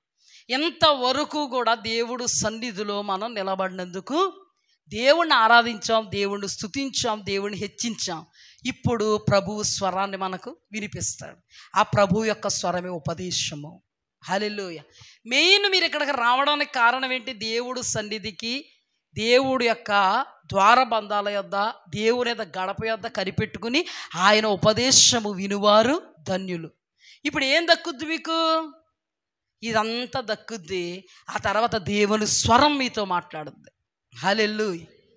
ఎవరైనా ఒక మంచి దైవజనుడు వచ్చాడంటే ఆఖరికి మనమైనా ఎవరైనా ఎంత కష్టమైనా కూడా చల్లోబడి వెళ్ళిపోతాం, దోమల్లో పడి వెళ్ళిపోతాం, ప్లేస్ ఉన్నా లేకపోయినా ట్రాక్టర్లో పడి వెళ్ళిపోతాం, దూళ్ళకి సంబంధించిన దాంట్లో కూడా పడి వెళ్ళిపోతాం. ఏంటంటే గొప్ప దైవజనుడు, దూరపు కొండలు నునుపంట. దూరపు కొండలు ఏంటంట? నునుపంట. నేను అనేది అది కాదు. అక్కడ ఎప్పుడో సంవత్సరానికి ఒకసారి వినబడే స్వరం కోసం ఆరాడబడిపోతున్నావు, మంచిదే. మరి ఇక్కడ నీకు అనుదినము వినబడుతున్నది ఆ దేవుని స్వరమే కదా. హల్లెలూయా. అంటే అలా కాదండి, దూరపు కొండలు నులుపండి, పక్కింటి పుల్లకూర రుచి, అంతేనా? సామెతల గ్రంథం 8వ అధ్యాయానికి రండి ఒకసారి, అది తీసి తెరిచుంచుకోండి. సామెతల గ్రంథం 8వ అధ్యాయం 34. అనుదినము నా గడప యొద్ద కనిపెట్టుకుని నా ద్వార బంధముల యొద్ద కాచుకుని నా ఉపదేశం వినువారు ధన్యులు. నన్ను కనుగొనువాడు జీవమును కనుగొనును. యెహోవా కటాక్షం వాని కలిగి నన్ను కనుగొనని వాడు తనకే హాని చేసుకొనును. నాయందు అసహ్యపడు వారందరూ మరణమును స్నేహించుదురు. ఇప్పుడు అసహ్యపడేవారు ఎవరు? అసహ్యపడేవారు అన్యజనులు, పేడలు కొట్టేవాళ్ళు, రాళ్ళు కొట్టేవాళ్ళు కాదండి అసహ్యపడేవాళ్ళు. ఇక్కడ దేవుడు బిడ్డల గురించి మాట్లాడుతూ నన్ను అసహ్యపడువారు ఎక్కడికి వెళతారు? మరణం అంటే నరకం. అసహించుకోవడం అంటే ఏంటి? ఇక్కడ రాయబడిన మాటని మనం జాగ్రత్తగా గమనిస్తే ద్వారబంధాల యొద్ద గడపల యొద్ద కాచుకోవడం అంటే దేవుని సన్నిధిని స్నేహించడం, సహవాసముగా కూడుకోవడం, దేవుని సన్నిధిలో గాన ప్రతిగానాలు చేయడం, కీర్తనలు పాడడం, సంగీత సునాదాలతో పాటలు పాడడం, దైవ భక్తిని దేవుని ఎదుట కనుపరచడం. ఇదంతా జరిగిన తర్వాత దేవుని యొక్క ఉపదేశం మనకి ఇస్తూ ఉంటారు. ఇది భాగ్యం. దీనిని ఎవరైతే తృణీకరిస్తారో వారు దేవుని అసహించుకున్న అనుభవం. కీర్తనల గ్రంథంలో కుమారుడు ముద్దు పెట్టుకొనుడి లేని ఎడల ఆయన కోపించును అని రాయబడి ఉంది. కుమారుడంటే దేవుడు, దేవుడంటే దేవుడిచ్చిన మాట, దేవుడిచ్చిన వాక్యం. అదే దేవుడు ఏం చెప్తున్నాడు? నా ఉపదేశమును కనిపెట్టుకుని కాచుకుని నా ఉపదేశాన్ని వినువాడు ధన్యుడు, విననివాడు దౌర్భాగ్యుడు, కాచుకొననివాడు దౌర్భాగ్యుడు. వాడు నన్ను తృణీకరించువాడు, అసహించుకొనివాడు నరకపాత్రుడు. మొన్న బుధవారం చెప్పాం కదా ఈ వాక్యం. సమాజముగా కూడుకునుటను నిర్లక్ష్యం చెయ్యొద్దు. ఆ దినము సమీపించిన కొలది సమాజముగా కూడుకోవాలి. కూడుకొననివాడు యేసుక్రీస్తు ప్రభువారిని పాదములతో తొక్కి ఆయన చిందించిన రక్తాన్ని అపవిత్రంగా ఎంచి ఆ పరిశుద్ధాత్మను తృణీకరించి దుఃఖ పెట్టేటువంటి అనుభవములో ఉన్నవాడు.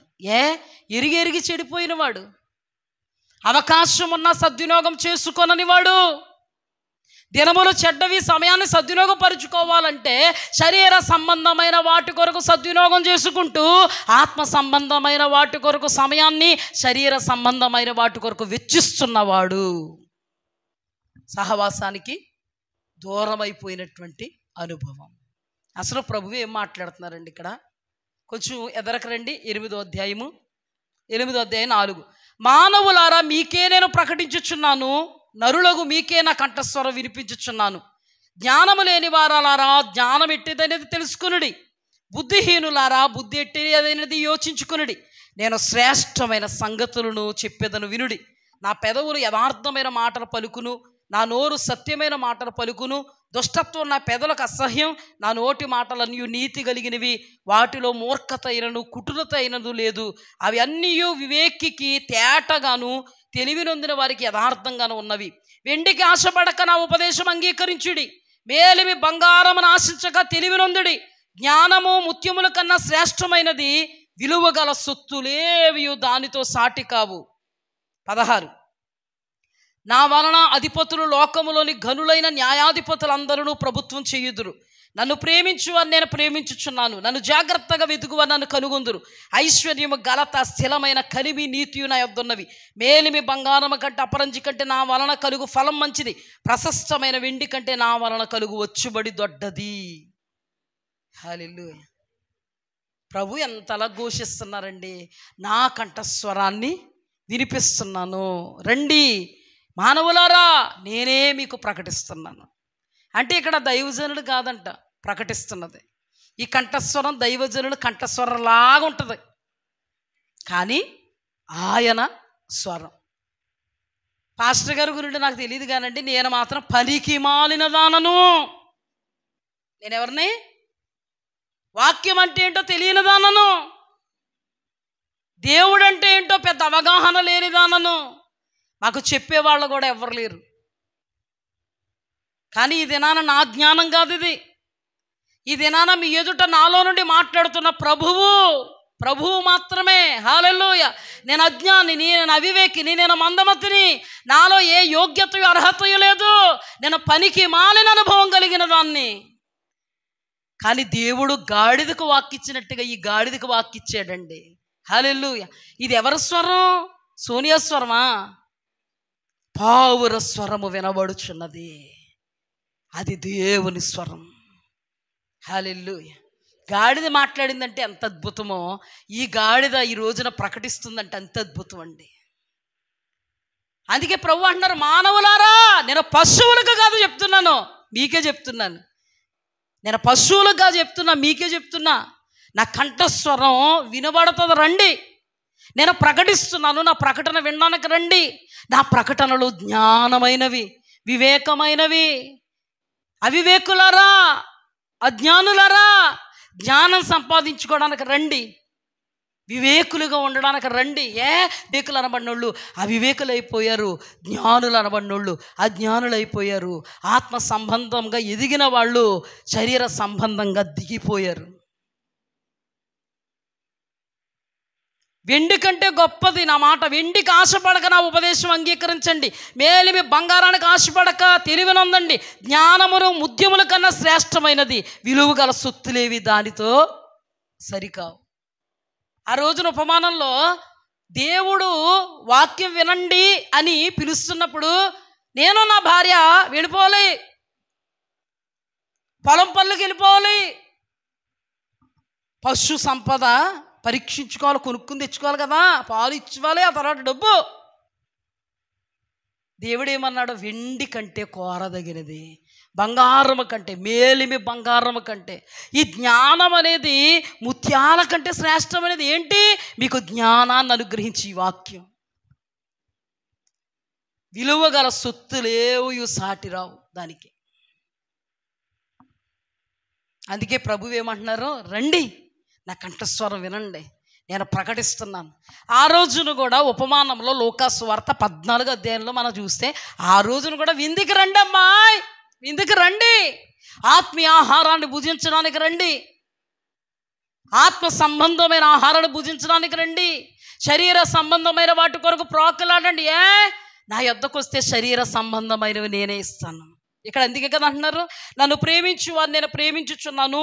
17 నన్ను ప్రేమించు వారిని నేను ప్రేమించుచున్నాను, నన్ను జాగ్రత్తగా వెతుకువారు నన్ను కనుగొందురు. ఐశ్వర్యము, ఘనత, స్థిరమైన కలిమి, నీతి నా యొద్దున్నవి. హల్లెలూయా. ఐశ్వర్యము, ఘనత, కలిమి నా యొద్ద ఉన్నాయి. దావీదుకి ఐశ్వర్యము, ఘనత, రాజరికం, రాజవస్త్రాలు, బంగారము, వెండి, వజ్ర వైడూర్యాలు, ధనధాన్యాదులు, దాసులు, దాసురాండ్రు, గొర్రెలు, గొడ్లు, ఆడగాడుదలు, ఒంటెలు, ఇవన్నీ ఎవరిచ్చారు? యోబుకి ఎవరిచ్చారు? యోసేపుకి ఎవరిచ్చారు?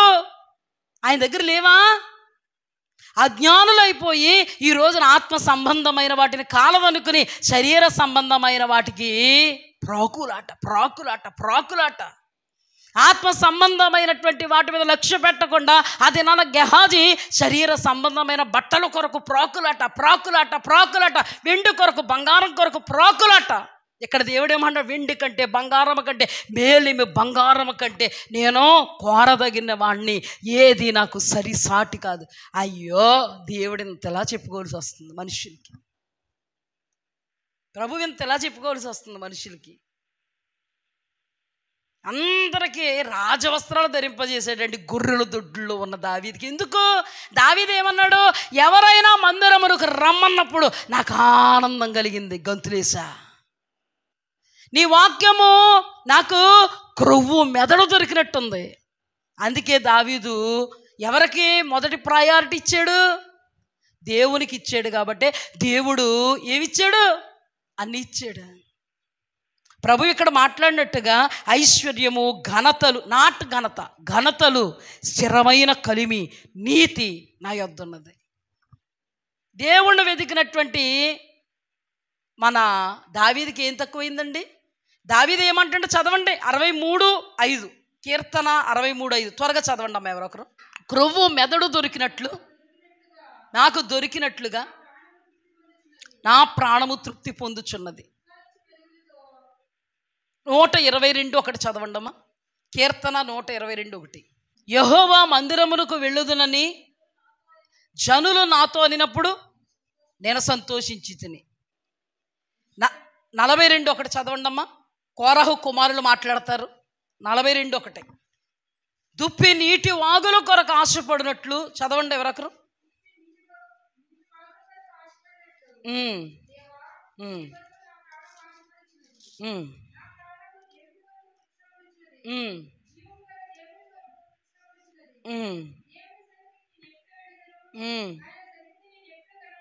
ఆమేన్. దుప్పి నీటి వాగుల కొరకు ఆశపడుతున్నట్టుగా దేవా నీ కొరకు నా ప్రాణం ఆశపడుచున్నది. నా ప్రాణము దేవుని కొరకు తృష్ణగొనుచున్నది. జీవము గల దేవుని కొరకు తృష్ణగొనుచున్నది. దేవుని సన్నిధికి నేను ఎప్పుడు వచ్చేదను, ఆయన సన్నిధిని నేను ఎప్పుడు కనబడేదను. వీళ్ళందరూ భక్తులండి. ఎవరండి? భక్తులు. అందుకే దేవుడు వీళ్ళని వదిలేడా? దావీదు జీవితం ఎలా ఉంది? కోరహు కుమారుల జీవితం ఎలా ఉంది? తండ్రి ఏమో శపితమైపోయి నోరు తెరిచి మింగేసిందండి తండ్రిని, కోరహుని భూమి. అలాంటిది అతను కడుపును పుట్టినోళ్ళు దేవుణ్ణి పట్టుకుని ఉన్నారు కాబట్టి దీవెనకరంగా మార్చబడ్డారు. దుప్పి నీటి వాగుల కొరకు ఆశపడుతున్నట్టుగా దేవా నీ కొరకు నా ప్రాణం ఆశపడుతుందంటే ఆయన ఎవరి కొరకు కనిపెట్టుకుని ఉన్నాడు? ద్వారబంధముల యొద్ద కాచుకొని గడప యొద్ద కనిపెట్టుకుని ఆయన ఉపదేశం కొరకు కనిపెట్టుకున్నాడు కాబట్టి ఎంత బలవంతుడైపోయి దుప్పి నీటి వాగుల కొరకు ఎలా ఆశపడిపోద్దో తండ్రి నేను నీ కొరకు అంత ఆశకొని ఉన్నాను. అందుకేనండి వాళ్ళ బ్రతుకులు అలా ఉన్నాయి. అందుకే దేవుడు వాళ్ళకి నీతి అయి ఉన్నాడు, వాళ్ళకి ఐశ్వర్యమై ఉన్నాడు, ఘనత ఉన్నాడు, మెప్పై ఉన్నాడు, మహిమై ఉన్నాడు. దేవుడి దగ్గర శరీర సంబంధంగా లేనిదంటూ ఏది లేదు. భక్తులు అనబడిన వాళ్ళు శరీర సంబంధమైనవి లాటరీ టికెట్ తగిలినట్టుగా వచ్చేసినా అది దేవుని చిత్తం కాదని పెంట మీద పారబోసుకుని బట్టలు కూడా వదిలేసుకుని వస్త్రహీనులుగా జైల్లోకి వెళ్ళిపోయిన వాళ్ళు ఉన్నారండి. శరీర సంబంధమైందనే అంత కన్నిట బూర్లు బొట్లు పండిట్టు పడ్డారు వీళ్ళందరూ. అలాంటిది అది మాకొద్దు, ఇది దేవుని చిత్తం కాదని దేవుని కొరకు తృష్ణగొని ఆశగొని ఉండి దేవుడిచ్చేటువంటి మెప్పు, మహిమ, ఘనత, కిరీటాలు, వస్త్రాలు, రాజవస్త్రాలు, ఊదారంగ వస్త్రాలు, సన్నపునార వస్త్రాలు అన్నీ దైవ చిత్తానుసారంగా స్థిరమైనది ఆయన ఇచ్చేది. హల్లెలూయా. అందుకే వాడిని ఎవ్వరు కదల్చలేకపోయారండి. దావీదుని ఎవరన్నా రాజరికాన్ని కదల్చగలిగారా? యోసేపు చచ్చే వరకు ఆ స్థితిని ఎవడన్నా కదల్చగలిగాడా? ఎస్తేరుని కదల్చగలిగారండి? హల్లెలూయా. దేవుని నిమిత్తం వాళ్ళు శరీర సంబంధమైన వాటిని తుచ్చమైనవిగా ఎంచారు భక్తులు. మన పౌలయ్య గారికి సర్వం ఉంది, ఆయన అన్నారు పెంటతో సమానంగా ఎంచుకున్నాను. ఈ రోజున భక్తులు అనబడిన వాళ్ళకి గొప్ప గొప్ప ఆపర్చునిటీస్ వస్తాయి. అది దైవ చిత్తం కాదు అని తెలిసినప్పుడు పెంట మీద పారబోసేసుకుని ఇంకా వెనక్కి తిరిగి చూడకుండా దేవుని వైపు చూస్తూ ఉన్నారు కాబట్టి మనకు మాదిరిగా నిలబడ్డారండి. ఎలీషాను చూశారు కదా మీరు, గొప్ప సంపద వచ్చి పడింది. ఎక్కడా? దేవుడు వద్దన్నాడు, పట్టుకెళ్ళిపో అన్నాడా లేదా? మరి నిజంగా ఇప్పుడు ఈ దేవుని సన్నిధి మానేసుకున్న వాళ్ళు ఎదురుగుండగానే వచ్చేసిందంటేనండి ఏదండి ఈ సంపద అండి. ఇంకా పడిపోయి ఇంకా ఎగరదు. పైకి మాత్రం దాని మీద మాకు లేదన్నా నిజం. వీళ్ళ దేవుడు సన్నిధి కంటే దేన్ని ఎక్కువ ఇష్టపడుతున్నారు? అందుకని ఖచ్చితంగా సత్యం. అబ్రహాం ఏమన్నాడు? సొదొమ రాజు మొత్తం అంతా నువ్వు తీసేసుకో, జనులు నాకు ఇచ్చేయి అంటే ఏమన్నాడు? నూలు పోగొద్దు, చెప్పులు వారొద్దు, పట్టుకెళ్ళిపో అన్నాడా లేదా? ఎందుకన్నారు? మాకు క్షయమైన వాటితో సంబంధం లేదు, మాకు అక్షయమైన వాటితోటి సంబంధం. మా దేవుడు మాకు ఏమి ఇవ్వాలా ఇస్తాడు. ఇచ్చిన స్తోత్రం, ఇవ్వకపోయినా అధికాధికమైన స్తోత్రం. అందుకే భక్తుడు ఏం పాడాడు? ఏమిచ్చినా నీకు స్తోత్రాలు, ఏమి ఇవ్వకపోయినా నీకు వందనాలు. నీ ప్రేమలో నుండి నన్ను ఎడబాపు వారు ఎవరు? ఏమిచ్చినా నీకు స్తోత్రాలు, ఏమీ ఇయ్యకపోయినా నీకు వందనాలు. దేవుడు సన్నిధి కాకుండా లోకములో ఉన్న సంపదను ఇష్టపడేవాడు కూడా ఈ పాట పాడేస్తే ఇంకేమనాలి? అంటే మిమ్మల్ని కాదు నేను అంట, మీరు ఇక్కడే ఉన్నారు లేదా, మరి ఇంకెందుకు డౌటు? ఏమిచ్చినా నీకు స్తోత్రాలు, ఏమి ఇయ్యకపోయినా నీ ప్రేమలో నుండి నన్ను ఎడబాపు వారా. చివరికి రండి, ఒక ప్రవక్త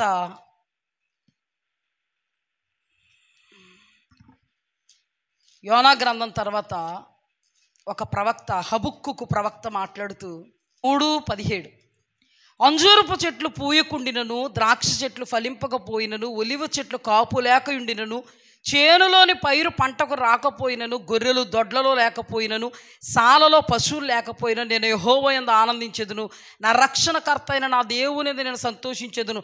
ప్రభువగు యెహోవాయే నాకు బలం, ఆయన నా కాళ్ళను లేడి కాళ్ళ వల్ల చేయును, ఉన్నత స్థలముల మీద ఆయన నన్ను నడువ చేయును. హల్లెలూయా. ఇతడు అక్షయతను ఎతికినవాడా? అక్షయతను ఎతికినవాడా?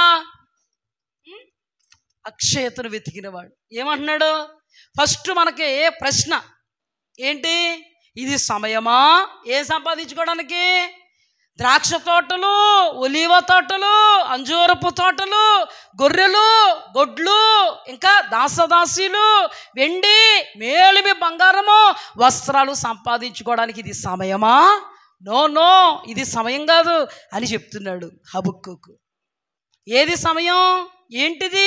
దినములు చెడ్డవి గనక సమయాన్ని పోనీక సద్వినియోగపరుచుకోవాలి.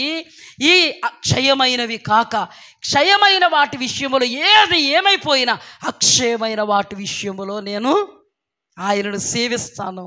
ఆయన నాకు తోడు, ఆయన నా కాళ్ళను జింక లేడి కాళ్ళ వలె చేస్తాడు, ఉన్నత స్థలముల మీద ఆయన నన్ను నిలబెడతాడు. ఇప్పుడు ఏమీ లేకపోయినా ఆయన మీద నేను కనిపెట్టుకుంటే నన్ను అన్ని మైనస్లైనా అన్ని శూన్యాలైనా ఉన్నతంగా నన్ను నిలబెడతాడు ఈ లోకంలో. ఈ లోకం తర్వాత అత్యున్నతంగా నన్ను నిలబెడతాడు ఆ లోకంలో. వీళ్ళందరూ ఎవరండి? ఆత్మీయులు. వీళ్ళందరూ ఎవరు? దేవుని సన్నిధిని స్నేహించు వారు ఆత్మీయులు, దేవుని గడప యొద్ద కనిపెట్టుకుని వారు ఆత్మీయులు, ద్వార బంధాల యొద్ద కాచుకుని వారు ఆత్మీయులు, దేవుని ఆరాధించువారు ఆత్మీయులు, స్తుతించువారు ఆత్మీయులు, ఆర్భటించువారు ఆత్మీయులు, సహవసించిన వారు ఆత్మీయులు, ప్రసన్నతను అనుభవించగల ఆత్మీయులు, అభిషక్తులుగా మార్చబడగలిగే ఆత్మీయులు, అత్యున్నత స్థానంలో నిలబడగలిగేటువంటి క్వాలిటీ క్వాంటిటీ కలిగిన ఆత్మీయులు. హల్లెలూయా. ఇంటి దగ్గర ఉన్నవాళ్ళు కాదండి. చెప్పాం కదా చాలా రోజులు అనుదిన సహవాసంలో. అందరికి అర్థమవు ఈ మాటలు. ఈ వాక్యం ఎవరైతే విన్నారో వాళ్ళకి అర్థమవుతాయి. ధ్యానం చేసుకున్నాం. ఆశ ఉంటే ఖచ్చితంగానండి ఆ ఆశను నెరవేర్చుకుంటారండి. ఆత్మ సంబంధంగా ఆశ లేని వారు నెరవేర్చుకోరు. చూడండి, మన శరీరాల్లో ఎంత బలహీనత ఉన్నా మన పిల్లల్ని స్కూలుకి పంపుకోవాలనుకోండి, ఆ బలహీనతను పక్కన పెట్టి ముక్కుకుంటా మూలుక్కుంటా వాళ్ళకి బాక్సులు పెట్టేసి ఏం చేస్తాం? పడుకుంటాం. పురుషులు కూడా ఎంత కష్టమైనా ఆ రోజు చెయ్యాలి, తప్పదు, చేస్తారు. కానీ నిజంగా అధికమైన ఆత్మీయత అంటే ఏంటో తెలుసా? నీ బలహీనతలో నువ్వు ఎలాగా నీ పనులు చక్కబెట్టుకుంటావో అంత బలహీనతలోనే సహవాసంలో వచ్చి ఆయన స్తుతిస్తావే, అది అసలు సిసలైన ఆత్మీయత. హల్లెలూయా. దేవునికి స్తుతి కలుగుగాక, దేవునికి స్తోత్రం కలుగుగాక. అదండి అసలు సిసలైన ఆత్మీయత. రుజువులు లేవంటారా? పౌలు శీలల రక్తసిక్తమైన దేహాలతో ఆ సమయంలో గడప యొద్ద కనిపెట్టుకున్నట్టుగా, ద్వారబంధం యొద్ద కనిపెట్టుకున్నట్టుగా అన్ని సహాయతలో కూడా అసలు సిసలైన ఆరాధన చేస్తే దేవుణ్ణి తాకిందండి అది. హల్లెలూయా. మరి ఎందుకు వాక్యం? మిమ్మల్ని బలపరచడానికి వాక్యం. నేరసిల్లిపోతే జో కొట్టడానికి కాదు మేము ఉంటాం. అలాంటి వాళ్ళు చాలామంది ఉన్నారు. నిద్రపోతుంటే ఇంకా బాగా నిద్రలోకి వెళ్ళిపోండమ్మా, అలాంటి వాళ్ళం కాదు మేము, మేలుకొల్పేవాళ్ళం. హల్లెలూయా. లెమ్మో తేజరిల్లుమో నీకు వెలుగు వచ్చిందని తట్టి చెప్పేవాళ్ళం. నిద్రలో ఉన్నవాడిని తట్టి కొట్టి చెప్తే కోపం వచ్చేది, అయినా పర్లేదు. మేము కూడా తట్టి కొట్టి చెప్తే ఎంత కోపాలు వచ్చేస్తాయో మీ మీదండి. రావమ్మా, సడన్గా వచ్చేస్తుంది అంతే. ఆ తర్వాత మళ్ళీ తమాయించుకుని పాస్టర్ గారు మా గురించే చెప్తున్నారని మంచి మనసులు కదా, కాస్త నిమ్మలమై నిదానమై సర్రన మాత్రం వస్తుంది. ఏదేమైనా ఆయన ద్వారబంధాల యొద్ద కాచుకుని, గడప యొద్ద కనిపెట్టుకుని ఆయన ఉపదేశం వినువాడు ధన్యుడు, వారిలో నిత్య జీవం ఏలుబడి చేస్తుంది. హల్లెలూయా. ఏం నేర్పిస్తుందండి ఉపదేశం? ఏం నేర్పిస్తుంది తెలుసా? ముడతలు, కళంకము, మచ్చలన్నిటిని తొలగించి పరిపూర్ణతలో ఉండడం నేర్పిస్తుంది. పరిపూర్ణుడైన దేవుడితో నిత్య రాజ్య వారసత్వాన్ని సంపాదించుకునే ప్రాకులాటలో ముందుకు కొనసాగడం నేర్పిస్తుంది. మంచి పోరాడడం నేర్పిస్తుంది. పరుగు తుదముట్టించడం నేర్పిస్తుంది. విశ్వాసాన్ని కాపాడుకోవడం నేర్పిస్తుంది. పందెపు రంగమందు గురి యొద్దకు పరిగెత్తడం నేర్పిస్తుంది. బహుమానాన్ని అందుకోవడం, మన బహుమానం అత్యధికం చేసుకోవడం నేర్పిస్తుంది. దేవునికి స్తుతి కలుగుగాక. ఎప్పుడు కూడా దేవుడి సన్నిధిని విడిచిపెట్టుకోవద్దండి. ఈ రోజున మనం మానుకోవాలంటే మానుకోలేమా? చెప్పండి మాట. మానుకోలేమా? మనకి బాలే, ఒళ్ళు నొప్పులు, కీళ్ళు నొప్పులు, అన్ని నొప్పులే, అంత బలహీనతే, మెట్లెక్కే ఓపిక కూడా లేదు. మానుకోవాలంటే అయ్యి బాబు జ్వరం వచ్చేసినట్టుంది, దుప్పటి కప్పెత్తే ఆటోమేటిక్గా వచ్చేద్ది జ్వరం. అంతేగాని జ్వరం వచ్చింది, ప్రార్థన టైం అయింది అని సమస్తము చక్కబెట్టుకుని ఒక్క అడుగు దేవుడి సన్నిధిలో వేసావంటే బలమే. హల్లెలూయా. దేవునికి స్తుతి కలుగుగాక. నాకు ఒక ఫీల్ కలిగిందండి ఈరోజు. నిజంగా దేవుడు ప్రసన్నతను చూడగలుగుతున్నా, ఆయన సన్నిధిని చూడగలుగుతాను. ధూపం అలా వచ్చేస్తూ ఉంది. మధ్యలో నేను చూస్తూ ఉంటాను, చాలా అతీతంగా ధూపం అలా లక్ష్మణరావు గారు గుమ్మంలో నుంచి లోపలికి వస్తుంటే నాకు ఇదే మాట గుర్తొచ్చింది. హల్లెలూయా. లక్ష్మణరావు గారు రావడం నేను చూశాను. అప్పుడు ఇదంతా ధూపము చేత నింపబడి ఉంది కదా ఆల్రెడీ. ఆయన వస్తున్నప్పుడు నాకు ఫీల్ కలిగింది. గుమ్మములో ప్రవేశించారు. ఎక్కడ ప్రవేశించినట్టు? ప్రసన్నతలో ప్రవేశించారు. ఆల్రెడీ మనందరం ఉన్నాం. ఆ టైంలో ఆయన వస్తున్నారు. ఎక్కడికి వస్తున్నారు? ఆయన ప్రసన్నతను వెతుక్కుంటూ, ఆయన సన్నిధిని వెతుక్కుంటూ. నేను ఎందుకు ఈ మాటలు చెప్తున్నానో తెలుసా? ఆయన మాటలు బూటకాలు కాదు. ప్రసన్నతను అనుభవింపజేస్తాడు దేవుడు, సన్నిధిని అనుభవింపజేస్తాడు. సంపూర్ణ సంతోషం ఉంది ఆయన సన్నిధిలో. ఆయన నిన్ను ఏలుతాడు, స్వస్థతనిస్తాడు, అద్భుతాలు చేస్తాడు, అతీత కార్యాలు చేస్తాడు. నువ్వు మేలే పొందుకుంటావు కానీ దేవుడి సన్నిధిలో కీడు అనేది పొందుకో. నీకు క్షేమమే కానీ దేవుని సన్నిధి క్షామము కాదు. నీకు మేలే కానీ దేవుని సన్నిధి కీడు కాదు. హల్లెలూయా. ఇంటి దగ్గర ఉంటే 2 గంటల సమయం ఏదోలా గడిచిపోతుంది, ఏదోలాగా కాసేపు నీరసంతో కూర్చుందాం, ఇది మాత్రం నిజం.